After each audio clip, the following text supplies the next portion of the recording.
নামাজের চেয়েও, রোজার চেয়েও, দান খয়রাতের চেয়েও একটা বড় ইবাদত আছে। এটা কি আমি কি তোমাদের বলবো না? সাহাবারা তো অবাক, নামাজের চেয়েও বড় ইবাদত, রোজার চেয়েও বড়, দানের চেয়েও বড়। ক্বালু বালা ইয়া রাসূলুল্লাহ। সাহাবারা বললেন অবশ্যই হে নবী, হ্যাঁ আপনি বলেন সেটা কি? বিষ্ণু সাল্লাল্লাহু আলাইহি ওয়াসাল্লাম বললেন ইসলাহু যাতিল বাইন, বিবাদমান দুই গ্রুপকে মাঝখান দিয়ে যে মিলিয়ে দেয়া।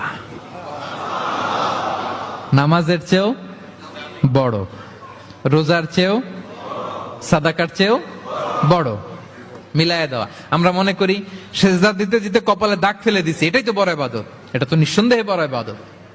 আমরা মনে করি হজ করতে করতে শেষ করে ফেলতেছি, এটাই বড় ইবাদত।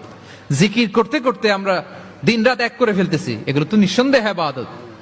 কিন্তু দুই ভাই বিবাদমান দুই গ্রুপের মধ্যে আপনি যদি মিলিয়ে দেন, এগুলো নফল রোজা, নফল দান, নফল সালাতের চেয়ে বেশি সওয়াবের কাজ। পড়েন সুবহানাল্লাহ।